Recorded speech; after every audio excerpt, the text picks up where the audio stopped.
Pour ceux qui me suivent sur Twitter, vous avez eu un petit peu la mèche en avance. Felipe Jorgensen arrive à Strasbourg.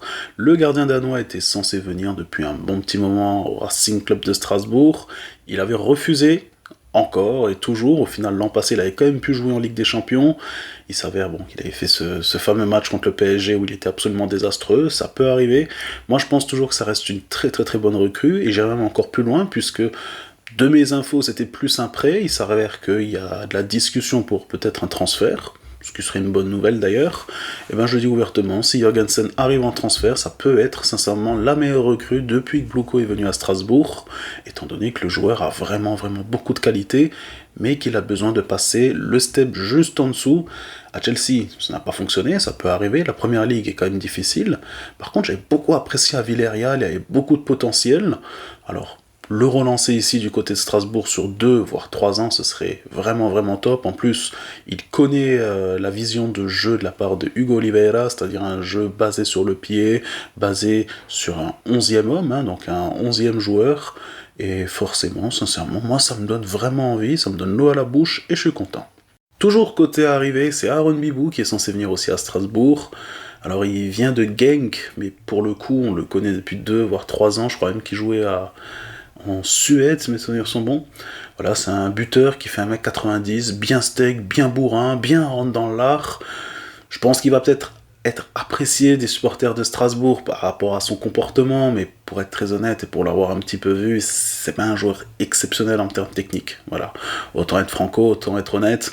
Il restera normalement sur le banc, ça sera une solution, on va dire, de repli pour Panicelli. Panicelli d'ailleurs qui peut donc revenir comme vous l'avez vu dans la vidéo précédente. Mais au moins ça fera un petit peu mieux que Lukovic, ça sera un petit peu mieux que Mara aussi. À voir le prix maintenant, j'espère qu'on ne dépensera pas plus de 5 voire 6 millions. On sait que le marché des attaquants en 2026, il est très très très cher. Mais bon, pour un joueur comme ça, non plus, ne pas mettre 20 ou 35 millions dessus. Voilà, restons raisonnables. Côté départ à présent, Junior Mwenga part au Havre. 1,5 million, c'est pas beaucoup, on va être très honnête, mais au moins ça nous fait partir un indésirable. On a essayé de le lancer, de le relancer, de le relancer encore. Malheureusement, la sauce en elle-même n'a jamais pris pour Junior Mwenga. C'est dommage, vraiment c'est dommage parce que c'était un joueur qui était vraiment plein de promesses. Quand il est venu de Bordeaux avec son compère Bakwa, on s'attendait vraiment à ce qu'il passe un cap énorme du côté de Strasbourg, afin même qu'il aille en équipe de France et tout, et malheureusement, des fois, il y a des joueurs qui ont beau avoir le potentiel, la sauce en elle-même ne prend pas. Pourtant, c'est vrai que lorsqu'il avait fait son prêt avec, mes souvenirs sont bons, c'était encore Mathieu Baudemer, qui était directeur technique du Havre à ce moment-là, et Mathieu Baudemer avait que des bonnes choses à dire sur son sujet. Voilà, peut-être que de se retourner là-bas, en transfert, ça va peut-être un petit peu l'aider, le remettre sur pied, et peut-être enfin le faire passer ce fameux cap.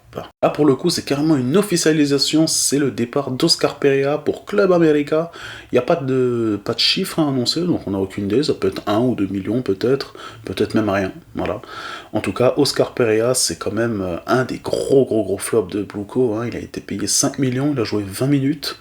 On a, je pense que même beaucoup de personnes qui vont regarder ce TikTok n'ont aucune idée de qui c'est, c'est normal puisqu'il a passé toute sa carrière à Strasbourg, maintenant des autres clubs, il a fait prêt sur prêt, et le dernier prêt c'était à AVL, donc c'est le dernier du championnat portugais.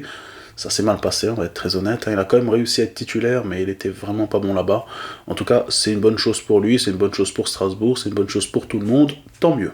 Naturellement, on finit avec une jolie et très bonne nouvelle, c'est le retour des 4 mondialistes, Guessimi Yacine, Samir Mourabé, Guéladoué que je cache avec ma tête, et surtout Rulio Enciso qu'on pensait quand même qu'il allait partir assez rapidement, et il s'avère qu'il n'y a aucune vraie offre pour lui.